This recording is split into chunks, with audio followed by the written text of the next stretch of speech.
In the previous module, we discussed transport through single quantum dots.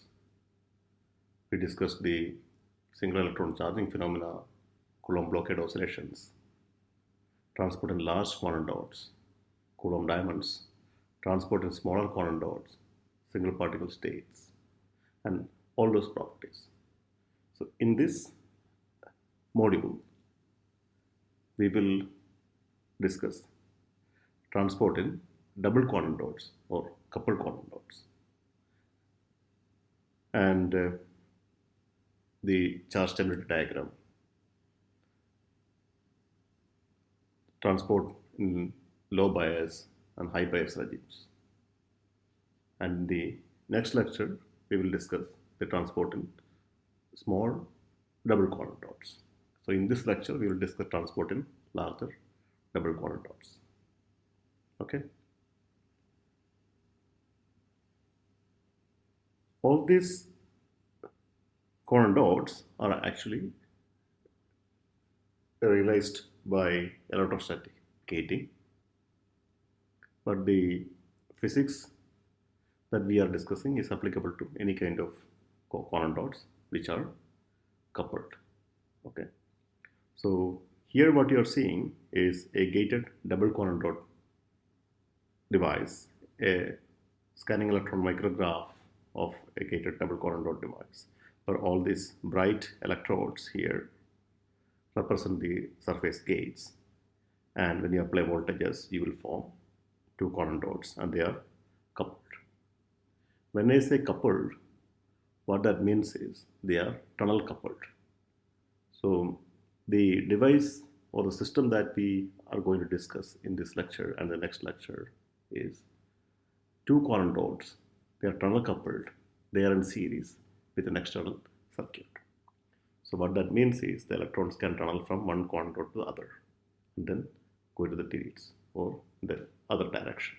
In any case, tunneling of electrons between two quantum dots is an important aspect for all these devices. There are also capacitively coupled quantum dots where the effect is only electrostatic, but that is not what we are going to deal in this lecture. This is a slightly different geometry where when you energize all these gates with negative voltages, you will get to small puddles of electrons, which represents the double quantum dot system. Compared to this geometry, this design is found to be more attractive when you want to go to really low electron number or smaller quantum dots. Here is a simple representation, energy level representation of a double quantum dot system where you have two quantum dots, and I also have drawn two electrodes here, Vg1 and Vg2. That could be these two electrodes in this design, or maybe these two electrodes in this design, but they can change the electrostatic potential of the individual dots. For example, the Vg1 will preferentially change the electrostatic potential of this dot, whereas this Vg2 will change the electrostatic potential of this dot, the dot number 2. So we have dot number 1, dot number 2, and that is the terminology that we are going to use. And these gates are generally called plunger gates. Generally in the literature, they are referred to as plunger gates. Okay, and here this is circuit representation of a double quantum dot system. This is dot number 1, dot number 2. They are coupled through a tunnel junction that is usually represented by a parallel combination of a capacitor and a resistor. So the capacitor means you can electrostatically affect each dot. For example, the charge on one dot can electrostatically change the potential of the other dot. And the resistor represents that there is also a transport through it. It's not just a capacitor, it's more like a leaky capacitor. All the tunnel junctions are of that kind. And source, there's a drain here, and these are serially connected. And you also have the gates VG1 and VG2. Those are the plunger gates we just discussed. They are connected dot by capacitor. Here it is actually just a capacitor. There is no tunneling of electrons from the gate to the dot. Okay, and this is the similar gate for the other dot. And there is also an extra capacitor I have drawn here, these two here. So these two represents the cross capacitance of the gate 1 to the dot 2 and gate 2 to dot 1.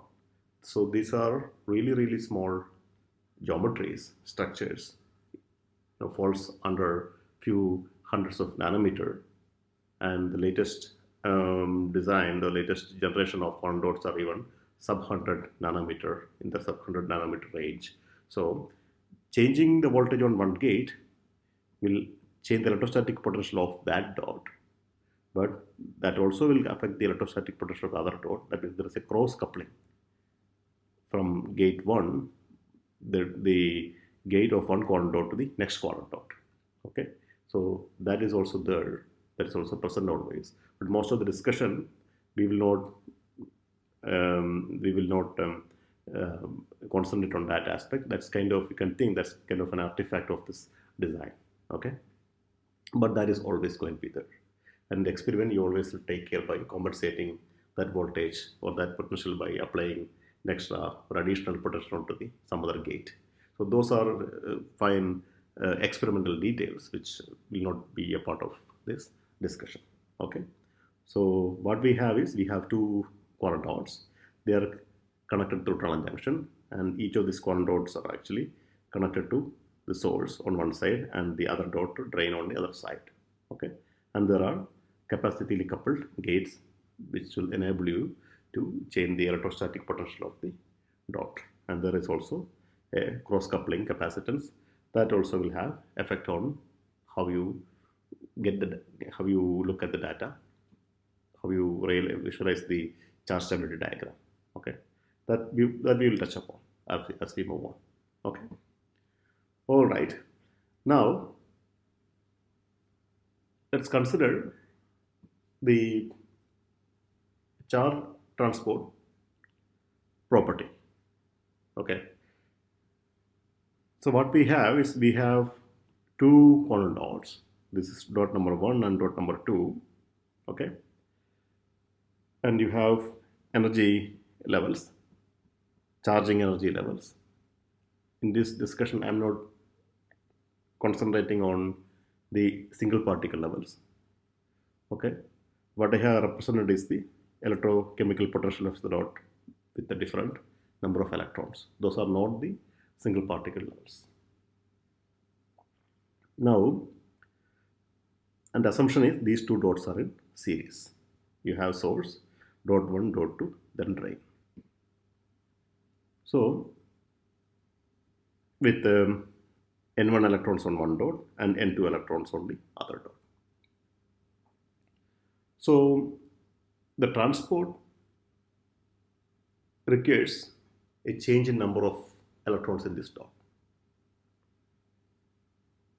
Remember, these two dots are going to show single electron charging phenomena. Secondly, we are discussing the transport in regime where the applied voltage is less than the charging energy. That means we are in the single electron charging regime. So you cannot put two electrons at a time in one dot. And if the other dot already has an extra electron, then you cannot add a second electron to it. So both dots need to be in the charging or discharging regime to have transport going through it. If transport on one dot is blocked, then the overall transport is blocked because it's a sequential process. What I'm trying to say is, if one of the dot is in the Coulomb blockade regime, the other dot, it doesn't matter what state in the other dot is, the transport to the whole system is blocked. So when you consider all these things with n1 electrons on one dot and n2 electrons on the other dot, usually you will start with an n1 n2 charge state. So the first digit represents the number of electrons on the dot 1 and the second represents the number of electrons on the dot 2. Okay. Then this is the sequence, the charge, how the charge state is going to change when the transport happens. What that means is you add one electron to this dot, n1 plus 1, assuming that that dot can actually take the extra charge, or that dot is in an energy state where n1 plus 1 and n1 are degenerate. Then the next process would be, because you're adding only one electron, so the next process would be take that electron from the dot 1 and put in dot 2. That is the charge state. That what that means is charge state is going to be n1 plus n1 and n2 plus 1, because now the extra electron has gone to the dot 2. So you have n1 n2, then n1 plus 1 n2, then this electron goes to the n2, that means n1 n2 plus 1, that is here. Then finally this electron n2 will tunnel into the drain, then go back to n1 n2. So this is a sequence. Okay, that is one aspect. So that is one way to get the transport through. There is another way is you start with two extra electrons. Now the transport is actually blocked. You can start in this range. But now you can have this extra electron n2 plus 1 that is here going into the drain. Then the charge will be n1 plus 1 n2. Now n2 can accept an extra electron.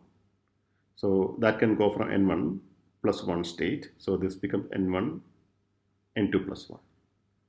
Then n1 plus 1 n2 plus 1. Eventually when the electron from the source tunnel into the dot 1. So this, in this process you are starting with a situation where n1 can take an electron. In this process you are starting with a situation where n2 can donate an electron to the drain. Okay, both of these processes are possible. Both of these cycles can give current through the dot. The whole discussion is happening under the premise that both dots are in the single electron charging regime. Now, just for example, say you have starting with 1-1 configuration, that you have one electron in this dot and one electron in this dot, then this sequence will be 1-1, 2-1, 1-2, back to 1-1. And this sequence would be, you are starting from n1 plus 1 and 2 plus 1, that will be 2-2, 2-1, 1-2, 2-2. So in both of these states, for example, these charge states, that is 2-1, 1-2, 2-1, 1-2 is common. Okay, both of these charge cycles will go through these two sequences, 2-1, 1-2, 2-1, 1-2. Okay. Now, let's consider the first situation where the interdot capacitance and the cross capacitance, that means this capacitor and these two capacitance are negligible, or they are almost not there. So that means they cannot change electrostatically the potential of each dot. Okay. For example, Vg2 cannot change the electrostatic potential of N1, Vg1 cannot change the potential of N2, and N1 cannot change N2, or N2 cannot change N1. That means the extra charge sitting on dot N1 cannot induce a change in potential on N2, and vice versa. Okay, that's what it means. But transport is possible, tunneling is possible. So this is a situation which is not really it doesn't really exist in practice, but we need to understand in this special case to move further. Generally, whenever there is a tunneling, capacitance coupling is almost always there. Okay. that is not a real one. This situation is not really a real life situation. That's what I'm trying to say. Okay.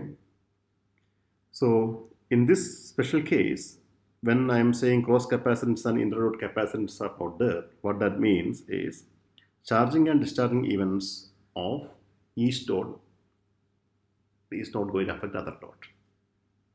That's whether when you vary the potential of N1, you will not do anything to N2. When you vary the potential of N1, you will have more and more electrons tunneling into it or tunneling out of it. But that, or tunneling into this side or accepting from this side, but that is going to happen, but it's not going to electrostatically change the potential on N2. That's what it means. So these level diagrams here and these level diagrams here are not coupled. They are independent. Okay, that's what it means. Whenever I sweep VG2, I'll change only this one, I will not change this one, and vice versa. In this special case, we are going to look at how the Char transport diagram, that is called stability diagram, is going to look like. So the stability diagram for a double quantum dot is slightly different from a single quantum dot, because now we have three voltages to worry about. We have source drain voltage, that is source drain bias. You have gate voltage VG1 and you have gate voltage VG2. So what generally is done is you keep the source drain voltage constant, you don't vary that. Okay, you keep it a small value. Let's discuss the case when the source drain voltage is very close to zero. That means it is really, really small. Okay. Then we look at how the transport is going to happen when VG1 and VG2 are varied. So generally, stability diagram or charge stability diagram for a double quantum dot always deals with two voltages, the voltages on these two gates. It doesn't talk about the voltage on the source and drain, across the source and drain. That is always assumed to be small in the low bias regime, or it will be specified certain microvolts or millivolt, whatever, that will be specified. Okay, but that is not really a variable in this case. The charge stability diagram discusses the space of VG1 and VG2 and what are the locations you are going to get transport. So in this special case, when you don't have any capacitance coupling, in this special case, when you vary VG1, you will make dot 1, you will vary only the dot 1 energy, and that actually can take electrons or donate electrons. And when you vary VG2, you will affect only dot 2 and dot 1 is left independent. It's not going to affect any parameters of dot 2. Okay.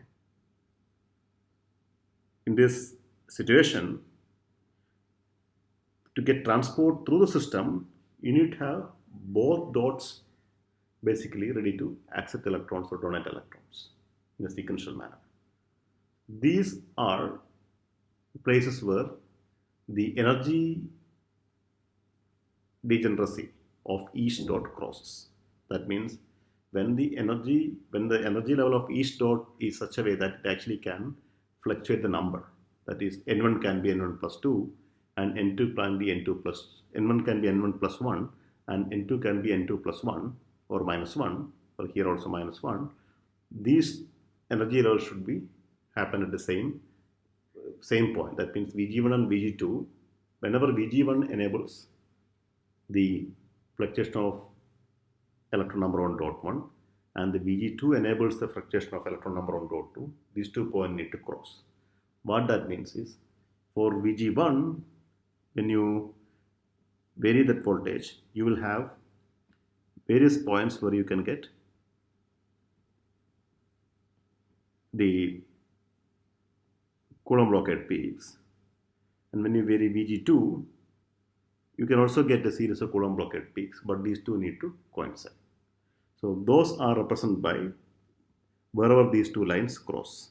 Okay, and that is going to be that whole space of points where these two can fluctuate at the same time is going to look like a square or a rectangular lattice depending upon the symmetry of the system.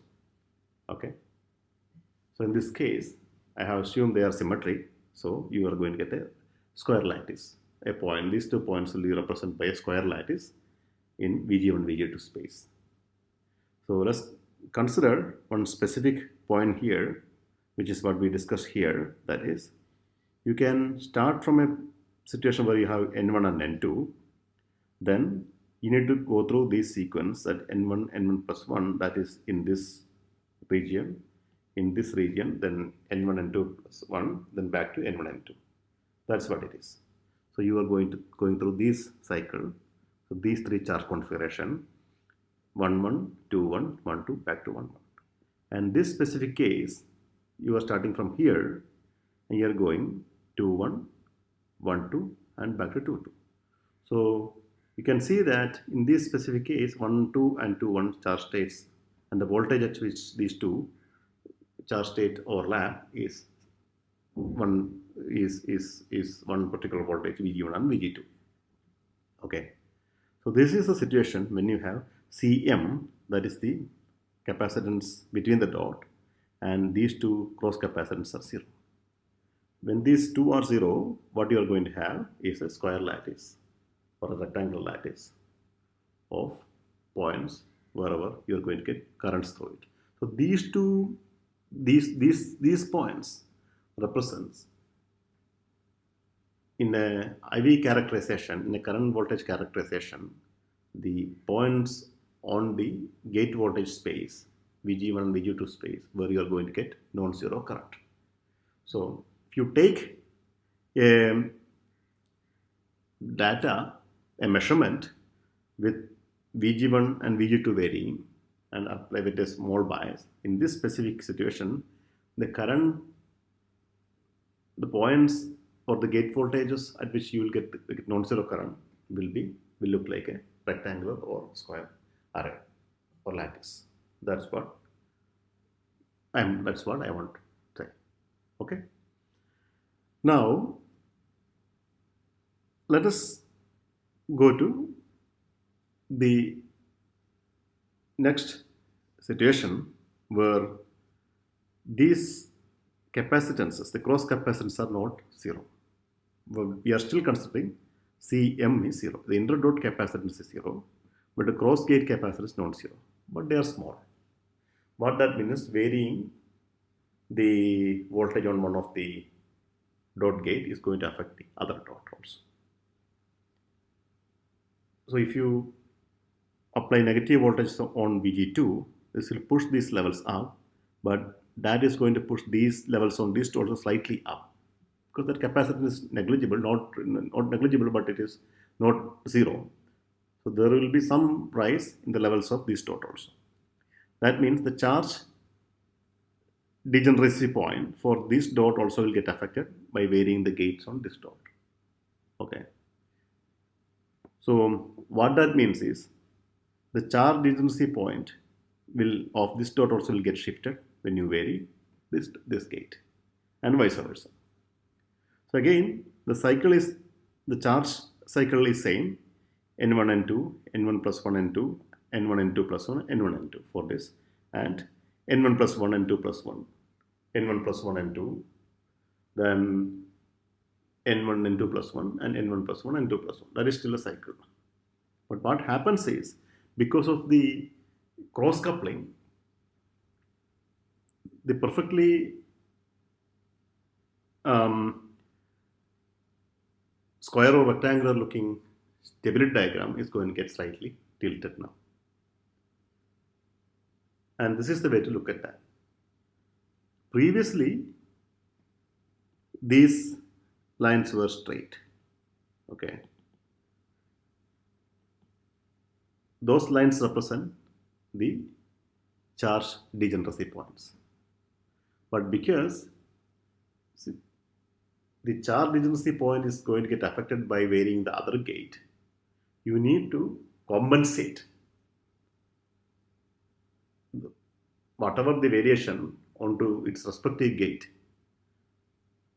to bring back the charge degeneracy point or maintain the charge degeneracy point.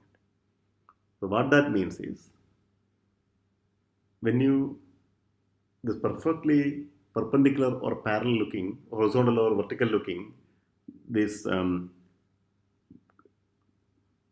charge degeneracy array of charge degeneracy points going to get slightly tilted, because now the charge degeneracy point of dot 1 is affected by the variation dot gate of the dot 2, and dot 2 by the variation gate on dot 1. So in this diagram, when you vary Vg1, okay,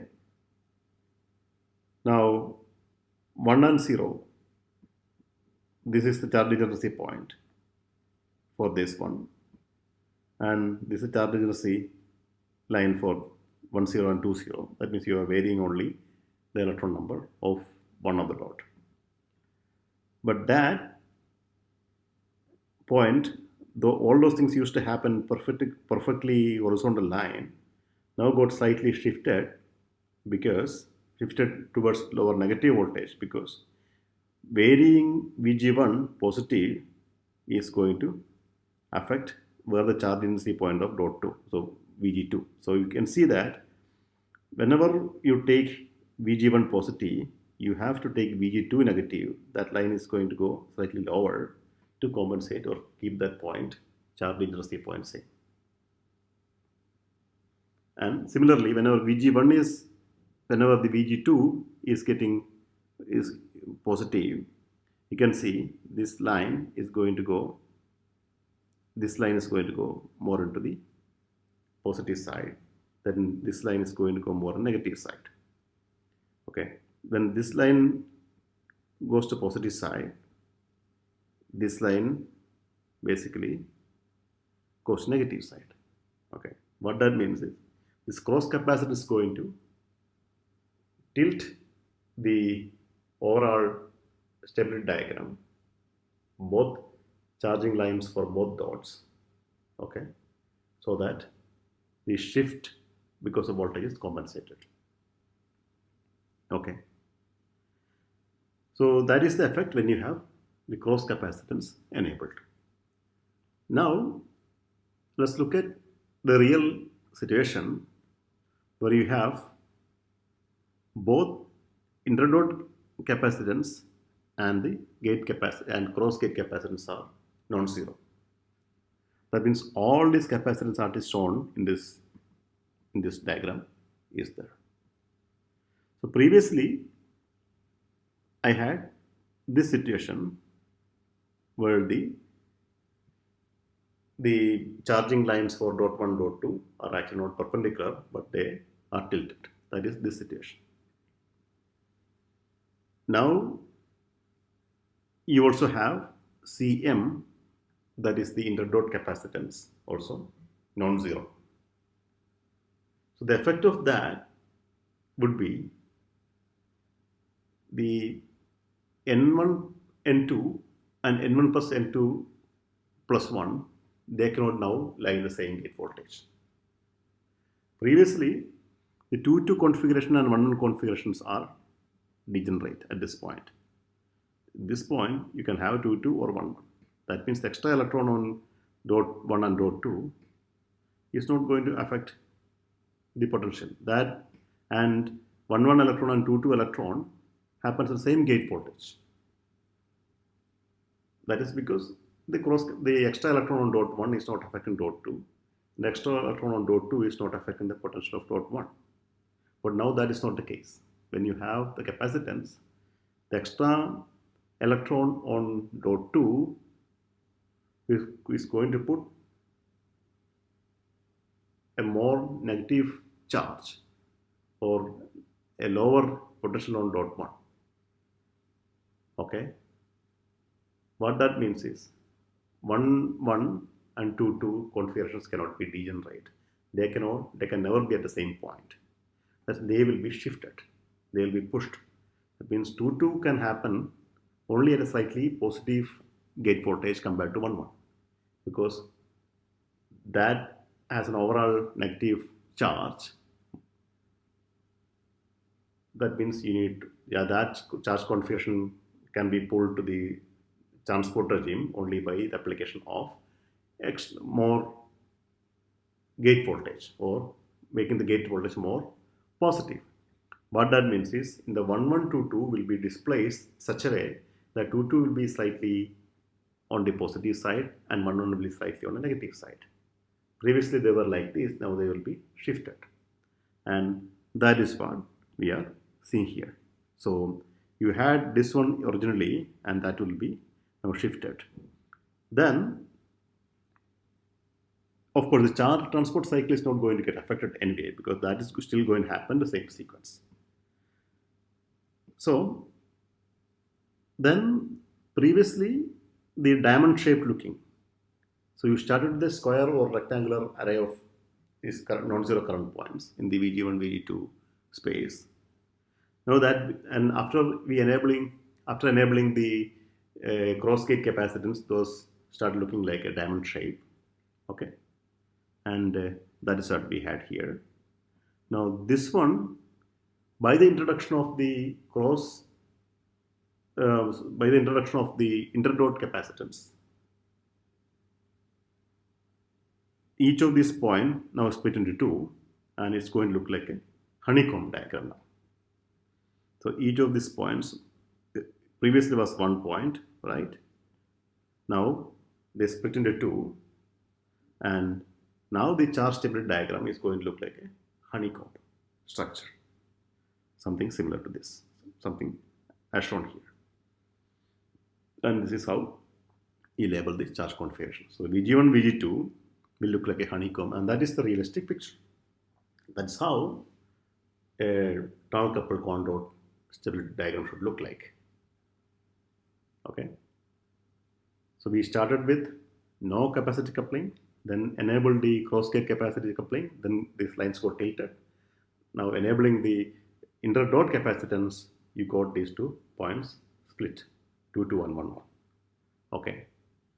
Now these 2 cycles, that is N1 plus N1 and 2, N1 plus 1 and 2, N1, N2 plus 1, N1 and 2, and N1 plus 1 and 2 plus 1, N1 plus 1 and 2, N1 and 2 plus 1, N1 plus 1 and 2 plus 1. These 2 cycles now will happen at different gate voltages, 2 different gate voltage, set of gate voltage. Previously, they both can happen at the same gate voltage, but that's not a realistic situation.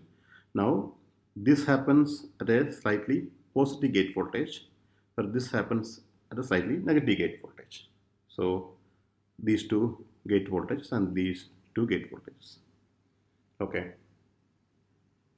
That means these 2 points now got separate. So, in summary,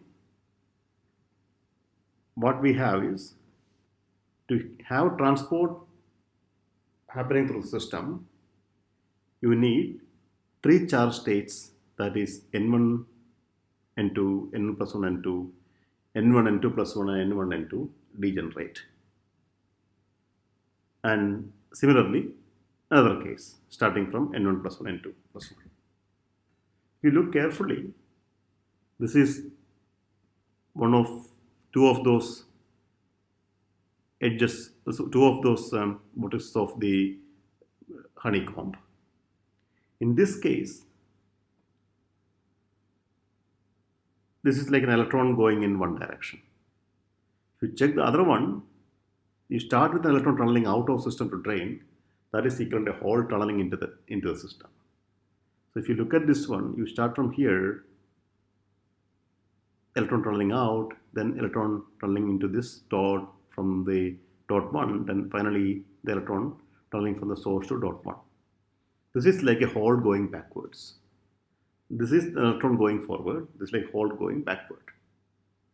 That is how the charge cycle happens. First of all, these 2 points, you need to have 3 charge states in equilibrium. That's why these are generally called triple points. They are charged triple points, so 3 charge states are degenerate. Secondly, the way the charges flow through system, they vary through system.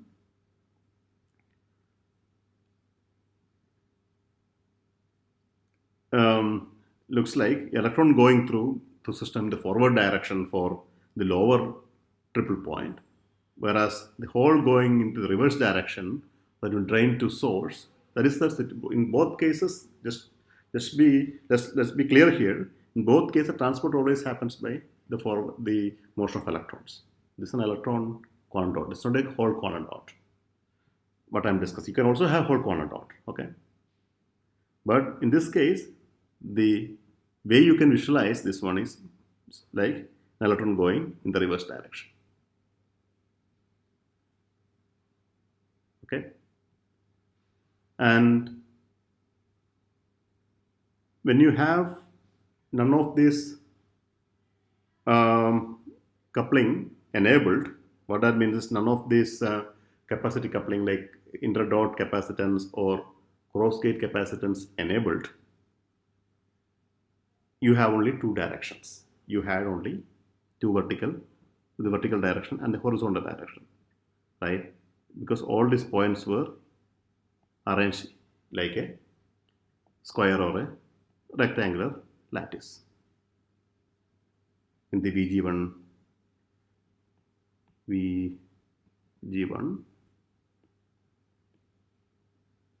VG2 axis. But now you have a honeycomb structure. So here you had only two directions, this horizontal direction and this vertical direction. But now, after the introduction of these capacitances, you have three directions. If you look carefully, you have a direction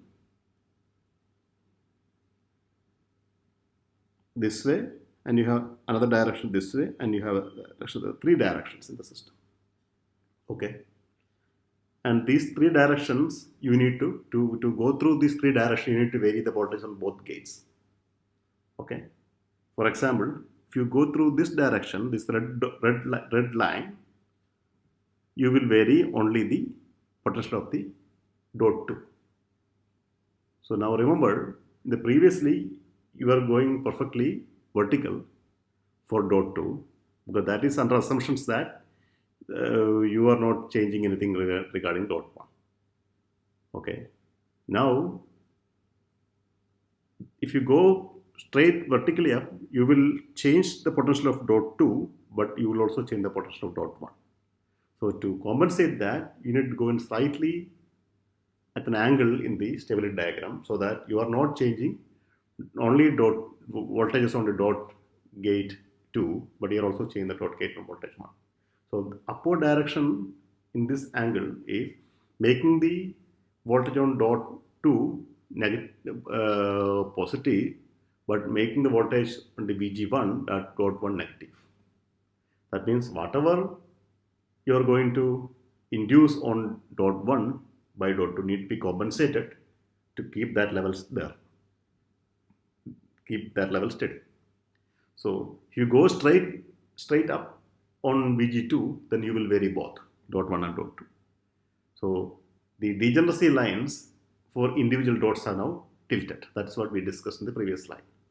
So when you go through along the red line in this diagram, you will vary only the potential of dot 2. Similarly, when you go along the blue line, the dark blue line, you will vary only the potential of dot 1, but dot 2 will be kept invariant. Okay, so in this case, mu1 does not vary. Mu1 is the electrochemical potential of dot 1, but only mu2 vary. In this case, mu1 vary, but mu2 does not vary. Similarly, the third direction is the light blue line or teal line that is connecting the two triple points. Along that, you will vary both VG1 and VG2 by the same amount. Okay. What that means, you will lift both levels up or lower both levels down, depending upon which direction you are sweeping. So that direction, you will change the potential of both dots. Okay, so previously you had two direction as shown here. Now that has split into three directions. Okay, because you have got a hexagonal or honeycomb stability diagram. Now this is just a summary of what we discussed so far regarding the stability diagram. You have three charge cycles, three so you have three charge states degenerate, two kinds of charge cycles. This is the electron and this is the whole triple point. Okay, they arrange into a honeycomb shaped structure in the VG1 VG2 space, and these two charge states are common for both. Okay, but they are not degenerate, they are shifted now, but those states are common because the voltages this happen for electron triple point and voltages at which it happens whole triple point are shifted slightly, that we discussed already. Okay, and this is the situation, this is how the charging diagram going to look like when you have the source drain bias very close to zero or almost zero. Okay, now just very quickly look at the equations or parameters that enter or that you can get from the stability diagram. So electrostatic energy of the whole system, whole dot, is given by this, where you have n1 electron on dot 1, so n1 square EC1 will be the charging energy or electrostatic energy of the dot when you have n1 electrons on dot 1. This is for dot 2, n2 square EC2, and this is how n1 n2 EC1 ECM, the electrostatic energy of dot 1 is going to change when you have extra electron dot 2, and dot 2 is going to affect when you have extra electron dot 1. Okay, and f of some function of Vg1 Vg2, and that is given here. This is all very simple, mathematics. You just need to rearrange terms, where this EC1 is given by E square by C1 to 1 plus 1 minus Cm square by C1 C2. Now remember, this EC1 charging energy is not just a function, it involves all the capacitances. It also involves Cm, the interdot capacitance too. The moment this capacitance goes to zero, that means it will be just the charging energy of that individual dot, only for that dot. Similarly, EC2 also has the coupling capacitance, Cm. And ECM is the effect of having charging happening on another dot on the next dot. So that is given by this term.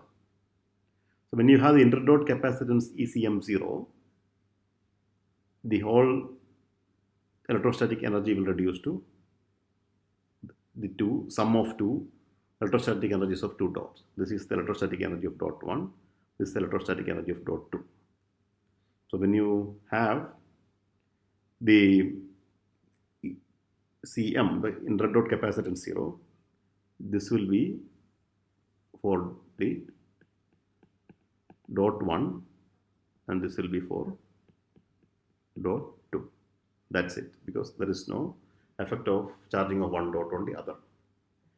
And from the honeycomb stability diagram as shown here, you can extract various parameters like delta Vg1 and delta Vg2 are the periodicity in the horizontal and vertical direction. From that, you can get the gate capacitance, because those are the Coulomb blockade oscillations for that respective dot. So if you vary only Vg1 and you are getting a series of peaks, that is the Coulomb blockade oscillation of that particular dot. From that you can get that capacitance Cg1 and Cg2. And similarly, from delta Vg1m and Vg2m, you can get the interdot capacitance. Okay, and Just by looking at the charge stability diagram, you can extract various, in summary, you can extract various um, device, various parameters connected to the device geometry. So until you have a charge stability diagram which looks like a honeycomb, you cannot tell that you have a tunnel coupled double contour system. So this is the touchstone signature or phenomena, or this is the signature that you need to show. So you need to look in the transport of a double contour system. Without this, it is not clear whether you have a double contour system or not. So this is probably the first and maybe probably the most fundamental measurement that one would be doing using a double contour system. All right.